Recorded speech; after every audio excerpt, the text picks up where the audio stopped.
Olá, pessoas, vamos para mais uma aula. Como a gente sempre fala, né, nos vídeos, procurem um lugar calmo, né, para vocês conseguirem se concentrar melhor, tá bom? O ideal é que vocês tenham, né, um ambiente de estudo, né, para toda vez que vocês forem estudar, vocês irem para o mesmo lugar, né. Acompanhem pelo livro, né, a aula, se vocês quiserem, e façam as anotações no caderno, tá bom? Enfim, a aula de hoje, gente, de produção textual, né, ou redação, é falando um pouquinho mais sobre dissertação, né? Eu tinha falado na aula passada já, né? E a gente vai começar a trabalhar melhor, né? O tipo dissertativo, tá? Principalmente, gente, porque o tipo dissertativo ele é muito cobrado nas provas por aí, enfim, né? E existem vários gêneros desse tipo dissertativo. E eles também são cobrados, né? E é importante que vocês tenham esse domínio, ok? Até porque que geralmente a gente costuma focar mais na parte de narração, né? Redação escrever uma história, por exemplo. E a gente esquece que a dissertação ela também tem um destaque muito grande nas provas, tá? Justamente por quê? Porque a dissertação ela vai avaliar a linguagem, a forma como o candidato vai organizar as ideias dele e também o senso crítico e a habilidade de argumentação. Então, por isso que é muito utilizado em provas, porque só por isso eu posso ter uma avaliação mais completa, né, desse candidato, desse aluno, né? Porque além da linguagem, né, das palavras que ele usa, da adequação vocabular que a gente fala, né? Claro, você está escrevendo uma dissertação, você não vai usar gírias, por exemplo, né? Não, você tem que falar de uma linguagem mais formal, né? Mais direitinha. A organização de ideias, né, que é a questão do planejamento textual que você tem que ter em todos os textos, na verdade, né? Só que isso vai ficar mais visível na dissertação, por quê? Porque ela tem aquela estrutura, né, introdução, desenvolvimento e conclusão. Então vai ficar bem nítido a sua organização, né, das suas ideias, tá bom? Se você não organizou suas ideias muito bem, isso vai ser visível, tá? Para quem estiver lendo. Além do senso crítico, né? Porque você vai abordar uma temática, né? Inclusive, isso é muito importante, gente. Por quê? Porque vocês têm que demonstrar esse senso crítico, né? Vocês têm que pegar o tema e ter um posicionamento sobre ele, né? Vocês não têm que ter receio disso, tá bom? Justamente por quê? Porque vocês têm que demonstrar essa habilidade de argumentação, tá? É muito bom que vocês demonstrem domínio, né, em argumentar, ok? Claro, no começo pode ser um pouco estranho, né, você fazer isso, mas se você forem treinando, né, forem fazendo algumas redações, né, até mesmo no dia a dia, né, vocês irem argumentando mais na fala, vocês vão desenvolvendo essas habilidades melhor, ok? E o objetivo, claro, né, é expor acontecimentos e debater o tema, tá bom? Vou pegar um tema, vou debater ele, é como se fosse um debate, ok? E vou expor, né, alguns acontecimentos em relação a esse tema, ok? Mas a gente pode dizer que tem dois tipos de dissertação, na verdade, tá? A dissertação expositiva, né, que ela vai focar mais em expor o tema, tá bom? Já tá dizendo o nome, né? Ou seja, geralmente vai ser um tema que já é de conhecimento das pessoas, né? Que os fatos vão ser inquestionáveis, por exemplo, né? Ou seja, não vai ter necessidade de criar um debate sobre isso, por exemplo, tá? É uma coisa que já está estabelecida, no caso, tá bom? Então não vai ter necessidade de dizer, sou contra, sou a favor, concordo, não concordo, não, porque já é uma coisa que já está estabelecida, tá bom? Então não tem muito o que argumentar, né? Então, nesse tipo de dissertação, que tem um tema desse, você vai focar mais em expor o tema mesmo, né? Você vai expor o texto de modo que no final do texto, né, o leitor, ele mesmo vai criar a conclusão dele, tá bom? Então esse texto vai servir mais como uma reflexão sobre esse tema e no final o leitor ele vai ficar com essa ideia de reflexão, ele vai guardar para ele e vai ter a conclusão dele, né? Também é uma sensação muito interessante, tá bom? Principalmente se você tem dificuldade em argumentar, né, em fazer a parte da argumentação em si, vocês podem começar treinando dissertações expositivas. Então, por exemplo, sei lá, você escolhe um tema, né, que todo mundo já tem um conhecimento geral sobre isso, né, uma coisa que não tem muito o que questionar, né, o que ser contra e a favor, né, uma coisa mais estabelecida. E você tenta escrever, não precisa ser uma redação de 30 linhas, não. Começa, sei lá, com 10, faz para você mesmo, tá bom? Tenta fazer escreve sobre alguma coisa, sobre algum tema. E vai treinando isso. Depois você lê, você pensa, será que eu expus esse tema da melhor forma que eu poderia? Será que eu posso melhorar? Então, assim, você vai treinando, tá bom? Você vai melhorando as suas habilidades, tá? E, enfim, a dissertação argumentativa, né, que é a mais cobrada, que é a que tem mais destaque. Por quê? Porque é onde vai ter a argumentação em si. Ou seja, nela, né, você vai apresentar a sua opinião sobre o tema, tá? Então aqui eu não vou focar só em expor o tema de forma reflexiva. Aqui eu vou botar o que eu acho sobre o tema, minha opinião. Se eu concordo, se eu não concordo, se eu acho isso, se eu acho aquilo. Ou seja, o meu posicionamento. Então aqui eu vou ter a ideia da tese, né? A tese que tem que aparecer no seu texto, tá bom? E vai defender um ponto de vista, né? E você vai usar o quê? Argumentos para defender esse ponto de vista, tá? Com o objetivo de quê? De convencer a pessoa. É muito importante, gente, que esses argumentos sejam exemplos concretos. Como assim? Você não vai inventar, né? Você tá tentando convencer a pessoa, aí você inventa um dado estatístico e bota no texto. Não, você não pode inventar. Não faz sentido você inventar. Então você tem que colocar uma coisa que você saiba. Ah, não lembro de nenhum dado científico. Bota outra coisa, sei lá, bota uma pesquisa que você leu. Bota alguma coisa que você saiba, que você tenha domínio. Você está argumentando, você tem que demonstrar o domínio que você tem sobre aquela coisa para que a pessoa se convença, não é? Então não faz sentido botar uma coisa que não existe, por exemplo, tá bom? Enfim. E o ideal, gente, é não estabelecer o diálogo com o leitor, tá bom? E escrever a redação em terceira pessoa. Por que eu digo isso? Que tem algumas provas, inclusive, por aí afora, né? Se vocês forem fazer, sei lá, uma prova para vocês entrarem no colégio para ensino médio, por exemplo, né? Tem algumas provas que elas exigem, inclusive, que você faça em terceira pessoa. Tem outras que não, que deixa você escolher, terceira ou primeira pessoa. Só lembrando, gente, terceira pessoa é quando você fala sem se colocar, tá bom? Primeira pessoa, você se coloca na redação. Eu acho isso, eu penso isso, se é primeira pessoa. Terceira pessoa, você fala assim, pensa-se que tal coisa. Ou seja, pensa-se. Eu não falei eu penso, eu falei pensa-se, sabe-se, ok? Não me coloquei. Geralmente, o aconselhável é você usar em terceira pessoa, né? Para você não se colocar. Claro, por exemplo, se for um artigo de opinião. Artigo de opinião, como o nome já tá falando, opinião, né? É sua opinião, então você pode botar. Enfim, pode se colocar. Mas se você estiver falando, sei lá, escrevendo um editorial, por exemplo, que é um gênero que a gente já viu na aula passada, né? Um editorial você não vai colocar em primeira pessoa. Até pode, né? Se eu colocar no plural, né?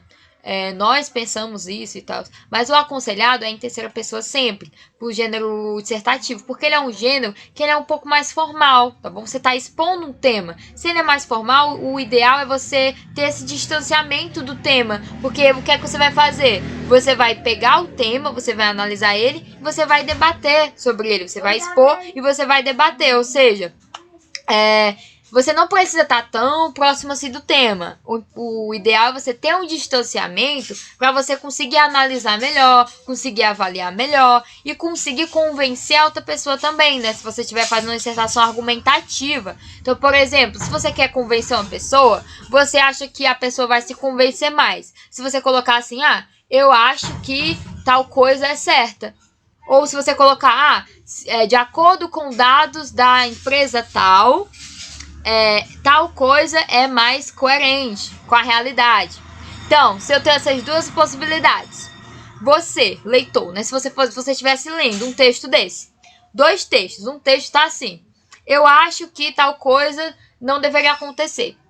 E você tá vendo outro texto que tá assim, de acordo com, sei lá, historicamente, de acordo com uma análise histórica, ou de acordo com dados da empresa tal, a gente conclui, ou então conclui-se que tal atitude não é tão correta, por exemplo. Falei a mesma coisa. A diferença é o quê? Aqui eu coloquei, eu acho que não é certo. Aqui eu coloquei, de acordo com dados, né, de acordo com a avaliação de dados da empresa tal, ou de acordo com alguma coisa, aí você colocou sua opinião. A diferença é que aqui você colocou a opinião de forma muito subjetiva, ou seja, que você pensa, né? Você focou muito em você. Só que você não pode dar uma garantia, né? Você é garantia de quê? Tipo, você vai comprovar o quê? Quando você usa uma fonte externa, um dado, uma pesquisa, uma coisa que você leu, um conteúdo, e você dá esse distanciamento, né? Você dá uma credibilidade maior ao seu texto, tá bom? Claro, né? Como eu tô falando, se for um artigo de opinião, pode botar a sua opinião, né? É muito importante. Mas é pra vocês terem uma noção geral, tá bom? Principalmente numa dissertação, nessas provas por aí, tá bom? Enfim. Aqui eu coloquei um exemplozinho, né, de introdução, tá? De uma dissertação, né? Que tem no site, né? Eu até botei a fonte do site, né, no outro site. Enfim, vamos começar aqui. Páscoa é a festa espiritual da libertação, simbolizada por objetos incorporados em nossas vidas, como o ovo de Páscoa, que está ligado a um ritual egípcio, e por conveniências comerciais ganhou seu lugar nas festividades do domingo de Páscoa, assim como outras tradições, né, que surgiram do anseio popular, a malhação de Judas e sábado de Aleluia. Então aqui será um exemplo de introdução. Então aqui eu já percebo o tema, né? O tema é Páscoa. Inclusive, qual foi o método que ele usou para começar a introdução? Por definição, né? Ele começou dizendo o que é Páscoa. O tema é Páscoa e ele começou dizendo o que é. É uma das formas de você fazer a introdução, tá bom? É a forma mais simples, tá? Se tem dúvida em como começar seu texto, comece pela forma mais simples, né? Depois vocês vão aprimorando isso, tá bom? No começo, gente, quando vocês têm dificuldade em escrever um texto, não precisa fazer a forma mais complicada possível. Não! Comece da forma mais simples e vocês vão se desenvolvendo melhor, ok? Então aqui é a mais simples possível. Eu expliquei o que é, peguei o tema e disse o que é. Páscoa é a festa espiritual, ou seja, dei uma definição, tá bom? Poderia ter começado de outra forma, né? Poderia ter utilizado, sei lá, um fato histórico, poderia ter utilizado uma citação, mas não, né? Usei a definição.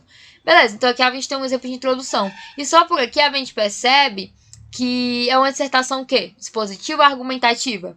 Seria expositiva, né? Porque aqui eu não tô vendo uma tese tão forte. Não tem tese, não tem esse teor argumentativo tão grande, né? É mais expositivo, ele tá falando o que é, né? Enfim, ok? Exemplo de desenvolvimento, mais ou menos, né? Esse texto, gente, eu acho que ele tem uns 3 parágrafos de desenvolvimento, só que eu botei aqui só um, tá bom?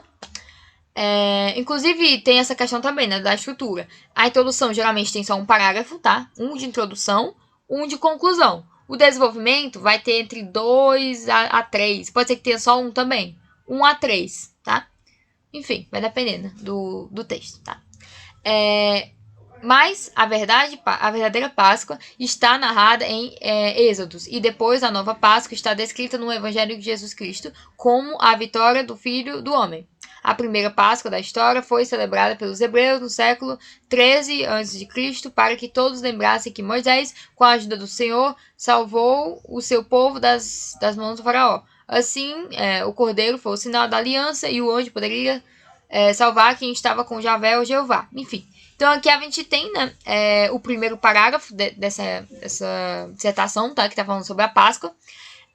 E percebam que realmente é uma dissertação expositiva. Eu estou expondo. Peguei o tema e estou analisando ele. Estou contando mais sobre ele, né? Estou detalhando. Inclusive, usou até referências, né? Da Bíblia, no caso, né? Que é uma referência literária, né? E além disso, histórica, né? Então, eu peguei coisas fora, né? E trouxe pro meu texto para enriquecer. É diferente de eu achar... eu acho que Páscoa é isso, isso, isso. Não, aqui eu estou mostrando o que é, né? Estou expondo, tá bom? Enfim, vai ter mais uns 2 ou 3 parágrafos, né? Tá aqui a fonte, né, do site. Mas eu coloquei logo o parágrafo de conclusão, tá bom? No mundo todo, a cerimônia religiosa da Páscoa varia conforme as tradições e costumes, mas seus significados de libertação e vida nova ainda são traduzidos nas festividades pascais e nas suas formas de comemorações, né? Até mesmo com a malhação do Judas no sábado de Aleluia e a missa de Páscoa de domingo. Tudo faz parte da civilização cristã ocidental e da história da vida, morte, paixão e ressurreição de Cristo narrada no Antigo e Novo Testamento. Então ele realmente fez só um resumo, né? Ele resumiu tudo e finalizou, né, de forma sintética, tá bom? Então a conclusão aqui foi bem simples também. Eu só resumi tudo que eu abordei e terminei ali de uma forma mais sintética, tá bom? Enfim. O que eu coloquei aqui, gente? Eu coloquei alguns critérios avaliativos em relação à prova, que inclusive é os critérios que eu uso para corrigir as provas de vocês, tá bom? Eu uso esses critérios, né? Tem até lá na redação de vocês, na folha de redação, tem abaixo, tinha, né? Quando vocês escreviam, né? Agora é digital e não tem condições, né, de ter. tinha esses critérios escritos, né? Convenções da escrita, aspectos textuais, aspectos gramaticais, enfim. E são critérios que são usados nas provas em gerais, tá? Inclusive, eu coloquei aqui essa pontuação, não é o critério que eu uso, tá bom? Eu realmente corrijo esses erros. Por exemplo, convenções de escrita, o que é isso? É ortografia. É quando eu olho para o texto e eu vou procurar os erros ortográficos, ou seja, um erro de acento, um erro de ortografia, eu escrevi uma palavra com a letra errada, translineação, né, que é quando, por exemplo, eu vou escrever uma sílaba, né, na última, eu estou no finalzinho da linha, aí eu tenho que escrever uma parte da palavra e a outra palavra na outra linha, não é? Isso se chama translineação. Se você fizer isso errado, você perde ponto, no caso, né? Por exemplo, você sabe que eu vou dividir por sílabas. Então, se eu for falar critérios, por exemplo, crité, aí eu boto o tracinho e eu boto rios, né? Na outra linha. Se você colocar, por exemplo, crité, até o T, e botar esse junto com a outra sílaba, não faz sentido. Por quê? Porque você quebrou uma sílaba. A sílaba tem que ter a vogal. Então aqui você já perderia ponto, entendeu? É basicamente isso. Pontuação, né? Você pontuar uma coisa errada. Ou ainda, quando você não bota pontuação nenhuma. Quando você escreve um texto que não tem nenhuma pontuação, não tem nenhuma vírgula, nem um ponto final, inclusive, né? Emprego de inicial maiúscula, gente, vocês perdem ponto por isso, tá bom? Isso é cobrado, tá? Em qualquer prova que vocês fizerem, vai ser avaliado. Então, por exemplo, você tem que saber, inicial maiúscula eu vou usar no começo de oração, né? No começo de frase, tá bom? No meio da frase eu só vou usar se for um substantivo próprio, for o nome de um lugar, o nome de alguém, o nome de alguma marca, tá bom? Ok? O resto é minúscula. E alguns deslizes, né? Como omissão de palavras. Então, por exemplo, você está escrevendo na pressa, aí você não fez rascunho, aí você escreve de qualquer jeito, aí você esquece de colocar uma palavra. Felizmente é um deslize aí, tá bom? Ou então repetição de palavras, quando você repete muito uma palavra, tá? Então, geralmente a gente chama isso de convenções da escrita ou erros de escrita, tá? E eu coloquei essa pontuação, gente, em relação ao IFCE, né? Eu peguei como base o IFCE. O IFCE, a prova do IFCE de redação, eles avaliam assim. Eles colocam, você já começa a redação com 100 pontos, tá bom? Sem score, 100 pontos. Todo mundo começa com 100 pontos. À medida que você for escrevendo, você vai perdendo os pontos. Basicamente é isso. A cada erro que eles vão encontrando, eles vão tirando os pontinhos, tá bom? Então, por exemplo, a cada erro de escrita, eles vão tirar um ponto. Tá? Então, cometi um erro ali de pontuação, tira um ponto. Cometi uns 2 erros de inicial maiúscula, vai perder 2 pontos, ou seja, já perdeu 3, entendeu? E assim vai, tá bom? Claro, é o critério que eles usam, você começa com 100 e vai tirando esses pontos, né?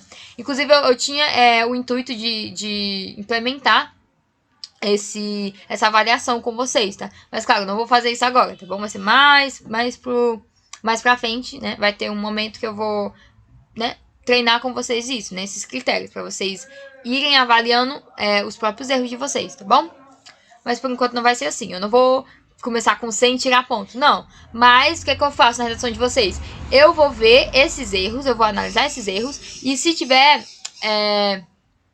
por exemplo, sei lá, você cometeu muito erro de pontuação, colocou nenhum ponto de pontuação, aí eu vou marcar, tá bom? Eu vou por níveis. Então você já começa com o nível 5. À medida que eu vou encontrando esses erros, eu vou abaixando esses níveis, tá bom? Ok? Enfim, além dessa questão mais de escrita, né? A gente também tem aspectos gramaticais, ou seja, alguns erros gramaticais que vocês podem cometer. E lá no IFCE, gente, eles vão tirar 3 pontos de você, tá bom? Vão tirar 3 pontinhos. Ou 3 ou 2, né? Não sei o edital agora, né? Que não sai o edital agora. Mas nos últimos editais eram 3, tá bom? Enfim.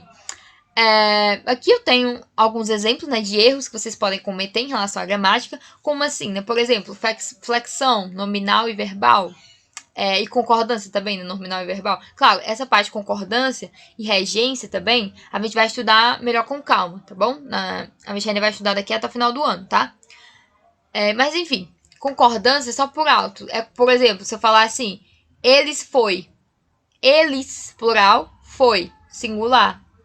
Não tá concordando, né? Então, você já sabe o que é um erro de concordância. Se você fizer isso no seu texto, você vai perder ponto, tá bom?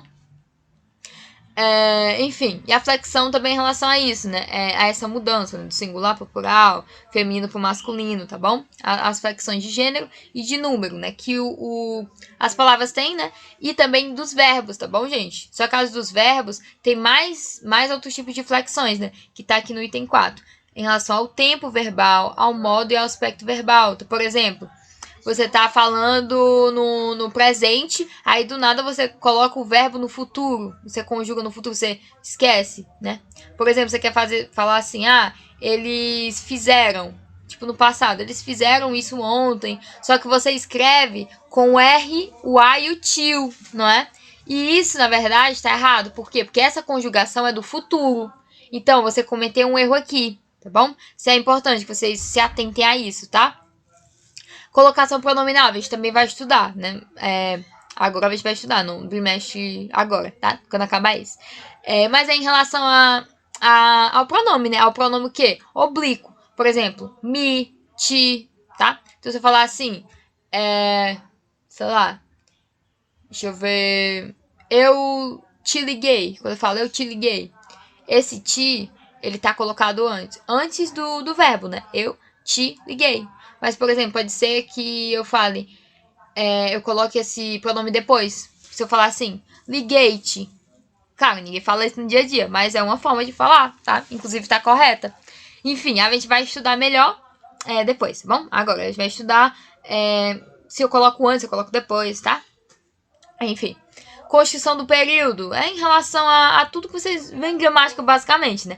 A período composto, por exemplo, por coordenação, né? Que a gente estudou já. Por subordinação, que a gente está estudando agora. Então, por exemplo, você comete algum erro, sei lá, uma vírgula, por exemplo. Você coloca uma vírgula numa oração que não precisava de vírgula, por exemplo. Ou você esquece a vírgula numa oração que precisava da vírgula. Então, ali é um erro na construção do período, tá? Ou ainda você, sei lá, você divide o sujeito do verbo, coloca uma vírgula que não precisa, enfim. Então, vocês têm que ter uma noção, assim, básica dos períodos, tá? Tanto o período simples, né? A formação dele, sujeito e predicado, né? E, enfim, os elementos, né, que fazem parte dele, como o período composto, né? Tanto por coordenação como subordinação, que a gente está estudando agora, tá bom? Paralelismo sintático. Isso, gente, é quando a gente, por exemplo, se eu falar assim, ela foi para o Chile e Equador. Se eu falei para o Chile, eu tenho que falar para o Equador. Não posso falar para o Chile e Equador. Então, para um eu falei para o e o outro eu não usei nada. Como assim, né? Eu tenho que falar. Se eu falar assim, ela foi para Chile e Equador, né? No caso, eu tenho que falar para o Chile e o Equador. Então, se eu falar assim, ela comeu a pizza e o bolo. Como eu coloquei o artigo antes da pizza, né? Tenho que colocar antes do bolo. Por quê? Pra ser um conjunto, né? Pra ser direitinho, tá? Se eu não usar em nenhum, eu uso nenhum. Se eu usar em um, eu tenho que usar no outro. Eu posso falar assim, ela comeu pizza e bolo. Ok? Eu não usei artigo nenhum. Tudo bem? Agora o que não pode é eu falar, ela comeu a pizza e bolo. Ou ela comeu pizza e o bolo. Não. Ou eu coloco artigo nos dois, ou eu coloco em nenhum, tá bom? Emprego de prefixo e sufixo, né? Alguns prefixos que a gente coloca, né? Se você colocar errado de alguma forma, aí vai perder ponto por isso. Emprego de conector interfrasal, ou seja, pronomes, conjunções, preposições, tá bom? Você, por exemplo, colocar uma conjunção que tem um sentido oposto. Você quer dar uma ideia de causa, aí você coloca uma conjunção, sei lá, à medida que. A medida que não dá ideia de causa, dá ideia de quê? De proporção, né? Então, é um erro que você está cometendo, tá bom? E, enfim, né? Emprego dos pronomes pessoais, né? Já tinha dito, tá bom? Então, são aspectos, assim, que você já estudou na gramática mesmo, né? E se você cometer esse erro, infelizmente, né, você vai perder pontinho, tá? Então é a parte mais gramatical, né? No caso. E eu também tenho aspectos textuais, né? Esses aspectos textuais, gente, lá no IFCE, eles tiram 4 pontos. Tá? Cada errozinho textual. É a parte, assim, mais importante, né? Do texto em si. Apesar de muita gente achar que o que mais tira ponto é a parte de gramática, né? eu errar alguma coisa, ou então pior, é a vírgula, né, que é a parte de ortografia, que a gente viu que nem pesa tanto, né? Eu esqueci a vírgula, esqueci um acento. O que mais pesa num texto é o aspecto textual, né? Ou seja, são erros textuais que vocês não podem cometer no texto, principalmente em relação à coesão e coerência. Todo texto, a gente fala, né? Todo texto tem que ter coesão e tem que ter coerência. Coesão é o quê? É a continuidade que você vai dar no seu texto, né? Que é para ele ter um aspecto assim totalitário, uma coisa única, uma coisa coesa, né? E coerência é o sentido que você vai dar no seu texto. Ele não pode ser incoerente, ou seja, você pode falar uma coisa e depois falar outra. Não, tem que ter o mesmo sentido, tem que ter a mesma lógica. Então, tem que ser coerente, tá? Enfim, organização textual, né? Que ela vai ser bastante visível, né, durante seu texto, tá? Quando a gente vai acompanhando o texto, a gente vai lendo, a gente vai percebendo essa organização do texto, né? Se você teve um planejamento, se você não teve, tá bom? Paralelismo semântico, né? Em relação ao sentido que você vai utilizar, no caso, né? Então, por exemplo, você vai usar um sentido, aí depois você vai usar um que não concorde tanto, né? Então, se você tiver problema na construção do sentido durante seu texto, tá? Por exemplo, aqui eu quero dar um sentido disso, aí aqui eu quero dar o sentido disso. Você tem que saber como é que você vai fazer isso no seu texto, tá bom? Se ele ficar muito confuso, aí vai atrapalhar a leitura do texto, tá? Tautologia. Gente, tautologia é muito importante. Por quê? Porque, infelizmente, as pessoas cometem muito esse erro.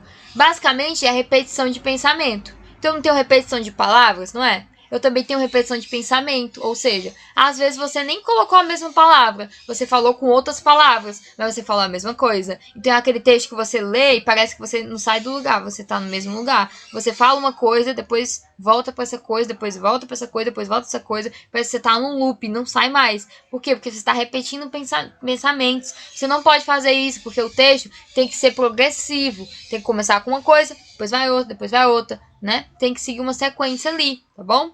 Por isso que é importante fazer um planejamento antes do texto. Paragrafação. Gente, parágrafo, né? Você tem que saber.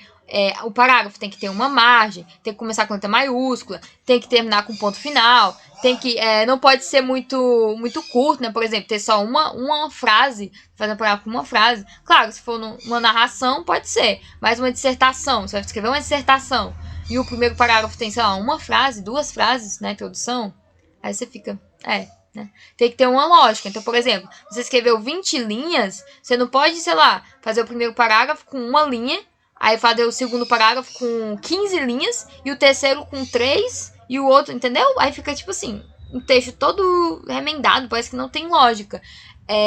O parágrafo, ele serve para dar essa ideia de pensamento mesmo, né? Então, por exemplo, aqui tô trabalhando o pensamento, aqui tô trabalhando outro pensamento, aqui outro pensamento. Isso também ajuda na continuidade, inclusive na coesão textual, tá bom? Então usem isso, né, a favor de vocês. E a adequação ao vocabulário, o vocabulário que vocês vão usar, tá bom? Vocês não vão falar de qualquer jeito numa redação, né? Você tem que escrever a palavra mais adequada. Então, às vezes, você nem pensa muito e acaba colocando uma palavra, por exemplo, que você usa no dia a dia. Mas vale a pena, antes de você escrever, você pensar, será que tem uma outra palavra que eu posso substituir para ficar melhor? Tá bom? Enfim, gente. E outra coisa importante, gente, em relação à nota zero, né? Eu, no caso, eu só tô zerando, né, as provas que elas fogem do tema, tá bom? Então, se por algum acaso você fugiu do tema, tipo, eu pedi pra você escrever, sei lá, um artigo de opinião sobre desmatamento na Amazônia, e você escreveu, não sei, você escreveu uma história sobre uma viagem, sei lá, pra uma caverna. Tipo, o que é que tem a ver, né? Você fugiu, inclusive, totalmente do tema. Se você fugir do tema, eu vou ter que dar zero pra você, né? Porque não tem sentido. Mas se você fugir parcialmente, ou seja, você falar um pouco, mas não foi tudo, você também vai perder ponto. Não vou zerar, mas você perde ponto também, tá bom? Por exemplo, você escrever um artigo de opinião sobre produtos orgânicos, por exemplo.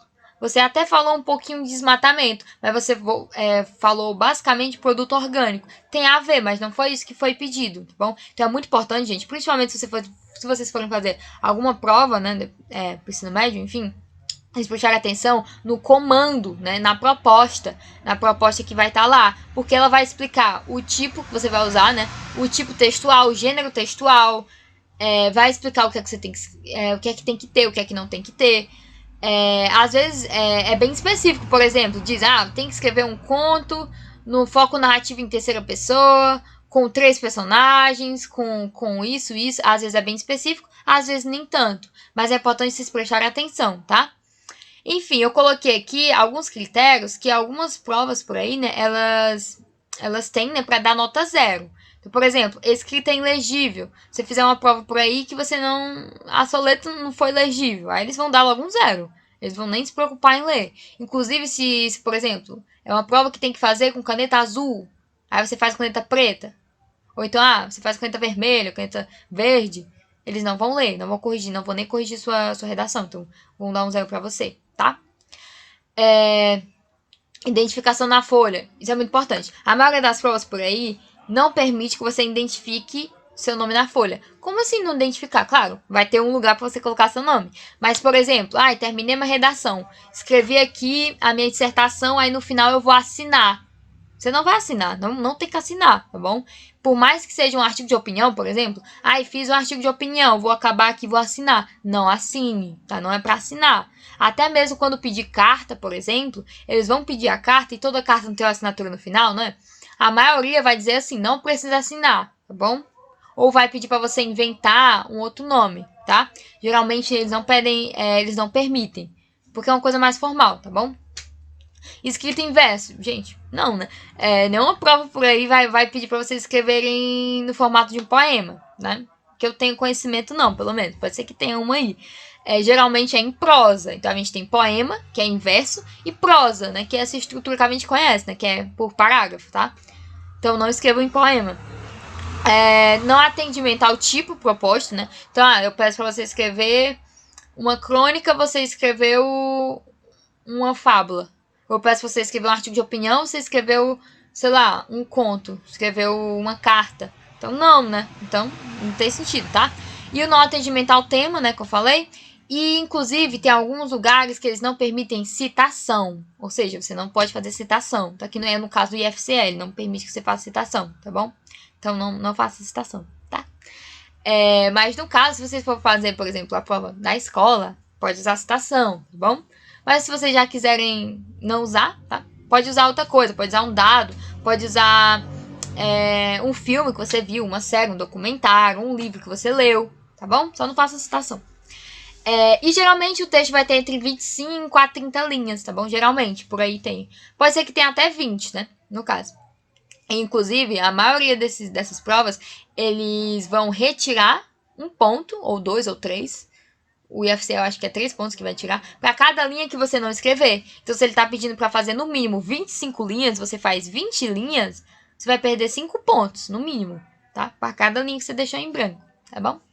Mas no caso, só lembrando, eu não faço isso com as provas de vocês agora, tá bom? Porque eu quero que vocês se habituem. Então, eu não vou já chegando dando 0 pra tudo, não, tá bom? Por enquanto, eu só tô dando 0 se você fugir do tema. Então, na redação de vocês, gente, leiam a proposta, leiam o que é que está sendo pedido, tá bom? Que tá tudo explicadinho. Se você não atendeu ao tema, infelizmente eu vou ter que zerar sua prova, tá bom?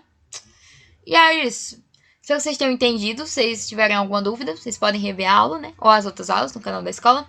Acessem todo o conteúdo disponível no site aqui da escola. E a agenda digital de vocês, para vocês terem acesso aos exercícios e às atividades que vocês têm que fazer, tá bom? E por hoje é isso, né, gente? Até a próxima aula.